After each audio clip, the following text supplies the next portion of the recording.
ایسے نہیں کسی نے کہا کہ نون لیگ اور پیپلز پارٹی نے ڈیتھ وارنٹ پر سائن کیا، سسٹم میں ختم کچھ بھی نہیں. ہاں 26ویں ترمیم کے روح رواں تھے جے یو آئی والے، اس میں کوئی شک نہیں نا، وہ خود کریڈٹ بھی اس بات کا دیتے ہیں. اس کے جو کامران مرتضیٰ صاحب ہے سینیٹر، ظاہر بات ہے واحد ان کا جو جسے کیا کہتے ہیں قانونی برین ان کا، جس نے 26ویں ترمیم میں باقاعدہ مشاورت کی، نو فلک درست کی، میرے ساتھ بھی کئی پروگرامز پہ آئے. کامران ملک صاحب کامران مرتضیٰ صاحب کہنے پہ مجبور ہوئے. میں کہا اللہ پاک معافی دے، اللہ پاک معافی دے دے. وہ معافی مانگ رہے. ہم ظلم کر رہے ہیں، اپنے ملک پر ظلم کر رہے ہیں، ہم ظلم کر رہے ہیں، اپنی عوام پر ظلم کر رہے ہیں، ہم ظلم کر رہے ہیں، اپنے دستور پر ظلم کر رہے ہیں. اور یہ ظلم کس وقت بولے گا اور لوگ یہاں آ کر ہمارے کپڑے اتاریں گے. یعنی ان کو یہ بھی پتہ ان ترامیم کے نتیجے میں ان کے ساتھ ہونے والا کیا ہے. بہرحال اب نئے جسٹس آ گئے جی، آئینی عدالت کے جسٹس امین الدین صاحب، ان کے رجسٹرار کا بھی تعین کر دیا گیا ہے. سابق ڈسٹرکٹ اینڈ سیشن جج محمد حفیظ کو رجسٹرار آئینی عدالت لگا دیا گیا جی. مظہر بھٹی صاحب کو سیکرٹری ٹو چیف جسٹس وفاقی آئینی عدالت تعینات کر دیا گیا. تو سر ادھر آل سیٹ ہے. ہاں اپوزیشن کا احتجاج ہوا تحریک تحفظ آئین پاکستان کا، اور سینیٹر راجہ ناصر عباس صاحب کے گھر میں جی، اور انہوں نے بڑا خور و خوض کیا، اور باقاعدہ کوئی اعلامیہ تو جاری نہیں کیا، لیکن باہر آ کے نعرے ضرور لگائے ایسے دستور کو، صوبے بوئے نور کو ہم نہیں مانتے. تمام نے کیا، اور شوکت بسرا صاحب نعرے لگا رہے تھے، یہ تمام اس کا جواب دے رہے تھے. تو بہرحال اپوزیشن کا یہ کہ اجلاس ہوا، کوئی باضابطہ طور پر کوئی تگڑا اعلامیہ نہیں. پھر بتا رہا ہوں ایک ہی حل ہے، اور وہ حل ہے احتجاج، جس کے لیے باقاعدہ طور پر انٹیلیجنس اطلاع تو مل گئی ہوگی کہ پاکستان تحریک انصاف یا اپوزیشن کس کس پلیٹ فارم سے ہو رہی ہے. تو یہی وجہ ہے کہ آج پشاور ہائی کورٹ کی طرف سے یہ احکامات آئے ہیں کہ کسی بھی احتجاج کی صورت پہ حکومت سرکاری مشینری کا استعمال نہیں کرے گی. یہ پشاور ہائی کورٹ سے آج اچانک سے فیصلہ آیا ہے. اوکے، کرنا بھی نہیں چاہیے، لیکن یہ کبھی لاگو تھا بلوچستان میں، سندھ میں، پنجاب میں نہیں. ادھر چلے ہو جائے، لیکن آپ ٹائمنگز دیکھیں، یعنی اس کا مطلب ان کو پتا ہے کہ اب یہ ہونے جا رہا ہے، کیونکہ اس کے علاوہ ہے بھی کوئی راستہ بھی کوئی نہیں ہے نا. 6 بات تو سہیل افریدی سب خود آئے ہیں، مگر جو کابینہ کا اجلاس ہوا سر، جس کے بنا پہ میں کہہ رہا ہوں کہ وہ بلز آئے ہیں، جب پورے ملک میں ایک دم گھٹنے والا سا ماحول ہو گیا کہ یہ کیا کر دیا ایک دم. یعنی کوئی ہوا کا جیسے کہتے ہیں کوئی دریچہ بھی نہیں چھوڑا گیا. اس موقع پر سہیل افریدی صاحب نے اپنے پہلے کابینہ کے اجلاس میں سود کے نظام کے خاتمے کا فیصلہ کر لیا جی. باقاعدہ اعلان کر دیا انہوں نے کہا کے پی کے کی حد تک سود کے خاتمے کا میں اعلان کرتا ہوں، اور مزمل اسلم سود کے نظام کے خاتمے کے لیے پالیسی بنا رہے ہیں. سود کا اللہ اور اس کے رسول اللہ صلی اللہ علیہ وسلم کے خلاف جنگ کے مترادف ہے. ہم اسلامک انویسٹمنٹ لا رہے ہیں، اور انشاءاللہ صوبے کو سود کے ناسور سے پاک کریں گے. اور سر یہ تو بڑا درین ہوتا ہے، وہ اسلامی نظریاتی کونسل نہیں کرا سکی. سر میں ابھی پریکٹیکلٹی کی حد تک تو ذرا آن گراؤنڈ دیکھیں گے تو پتا چلے گا، لیکن اس موقع پر جہاں آپ عدلیہ کو یوں پابند کر دیا ہو، بلکہ پابند سلاسل کر دیا ہو، یعنی دستور کی وقت ہی تھوڑی کم کر دی گئی ہو، اپنی مرضی کی شخصیت پسندی کے اندر اس کے اندر ترامیم کر کے، اس موقع پر یہ فیصلے، ابھی سنیں آگے فیصلے.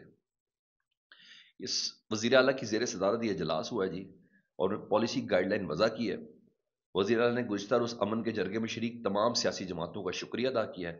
سیاسی اختلاف اپنی جگہ، لیکن ہم امن کا مشترکہ ہدف ہم سب کا ہے. صوبائی اسمبلی کی تمام قرارداد پر مکمل عمل درآمد کیا جائے. سب سے اہم قرارداد جو تھی وہ action in aid of civil powers, جس کی بنا پر کسی بھی جگہ پر ہماری سیکورٹی فورسز جو آپریشن کر رہی تھی، انہوں نے کہا سب سے پہلے اس کے خاتمے سے متعلق ہے جو بنیادی انسانی حقوق کے منافی ہے. یہ فیصلہ کر لیا گیا ہے کہ action in aid of civil power. جب وزیر اعلیٰ بنے تھے پہلا اعلان انہوں نے کیا تھا، انہوں نے کہا آج ہم نے یہ فیصلہ کر لیا جی. اور مزے کی بات، ریڈیو پاکستان، جی ہاں، اس پر حملہ 9 مئی حملے کی تحقیقات کے والے سے انکوائری کمیشن قائم کرنے کا کابینہ نے آج فیصلہ کر لیا ہے، باقاعدہ اعلان کر دیا گیا ہے.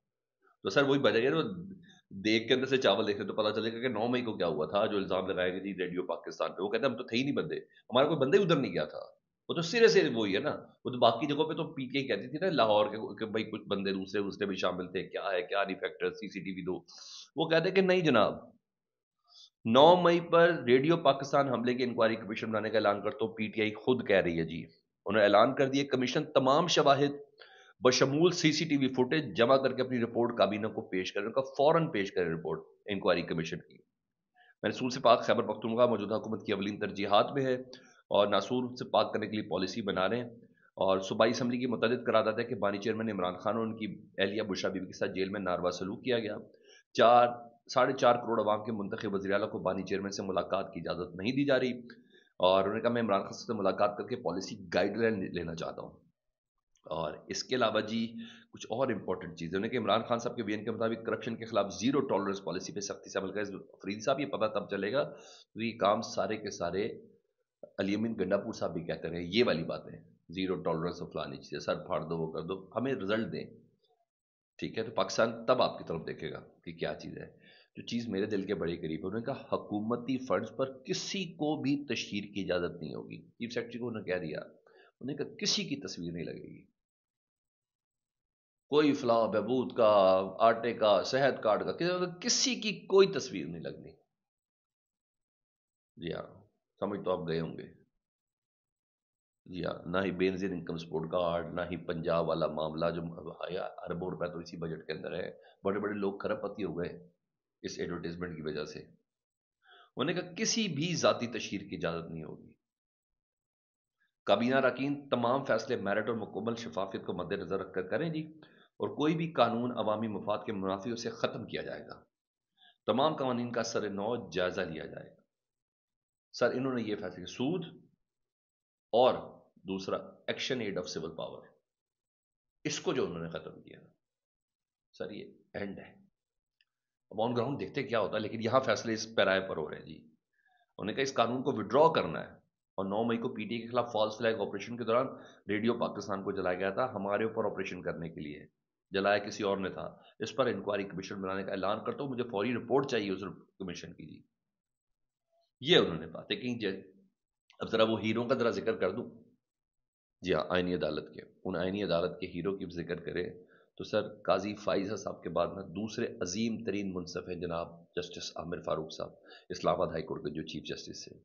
اب اگلے 12 سال وہ ریاست کی خدمت کریں گے اور آئین کی تشریح کرنے کا مقدس فریضہ انجام دیں گے. دیکھیں 12 سال کے لیے بکنگ ہوئی ہے. یہ بیسیکلی اوبلائز کیا گیا ہے، نہیں تو آئینی جو بینچ تھا وہ بھی سارے وہی فیصلے کر رہا تھا. یہ بیسیکلی اوبلائز کیا گیا. جسٹس امین الدین صاحب کو ان کی خدمات کے صلے میں ان کو نوازا گیا، جسٹس عامر فاروق صاحب کو ان کی خدمات کے صلے میں نوازا گیا. سر مجھے صرف اتنی سینس بتا دیں، جو بندہ chief justice Lahore high court بننے کے قابل نہ ہو، جو شخص بننے کے قابل نہ ہو، اول نمبر پر آتا ہو علی باقر نجوی، جسٹس علی باقر نجوی صاحب، ان کے اوپر خود کرپشن کے چارجز ایسے میلافائڈ ان کی وہ چیزیں، اور ان کی جگہ چوتھے نمبر کی جج جونیئر ترین کو عالیہ نیلم کو چیف جسٹس لگایا گیا اور کہا ان کے اوپر ایلیگیشن ہے. اور پھر اجلاس میں سپریم کورٹ میں ان کی تقرری تک موخر کی گئی ہو، سپریم کورٹ میں ان کی تقرری تک موخر کی گئی ہو. یہ سب کیا جوڈیشل کمیشن نے. سر سپریم کورٹ کے جج بنا دیا. اب یہ دیکھ لیں پھر دوبارہ اجلاس میں ان کو سپریم کورٹ کا جج، جو لاہور ہائی کورٹ کا چیف جسٹس بننے کے لائق نہ اس کو سپریم کورٹ کا جج بنا دیا. اور سر سن لیں اب اگلے 6 سال کے لیے یہ آئین کی تشریح کریں گے آئینی عدالت میں. آپ ہمارا حال دیکھ لیں کیا ہے. فیصلے کرائیں. پشاور ہائی کورٹ نے ممکنہ لانگ مارچ یا احتجاج میں سرکاری مشینری کے استعمال پر پابندی کر دی. سر نہیں کر لیں گے تو آؤٹ سورس لے لیں گے. کرینوں سے کنٹینر ہی اٹھانے ہیں نا، اور کیا چاہیے ہوتا ہے. کرینوں سے کنٹینر ہی اٹھانے ہوتے ہیں نا. وہ آؤٹ سورس کے لیے کسی ٹھیکیدار کا لے لیں گے، جے یو آئی سے لے لیں گے. ان کے تو ٹھیکیدار بھی بڑے مشہور ہیں ادھر. ایسے نہیں. اور حل یہی ہے احتجاج ہی، اور کیا باقی وہ جگہ ان کی بچی نہیں. ایک پرامن احتجاج جو آئین حق دیتا ہے، کاش اس کو صحیح سے چینلائز کر کے استعمال کیا جائے. ادروائز تو پھر آپ بھول جائیں. فیڈ بیک سے متعلق ضرور آگاہ کریں. اپنا بہت خیال رکھیں. اللہم صلی علی محمد الوال محمد.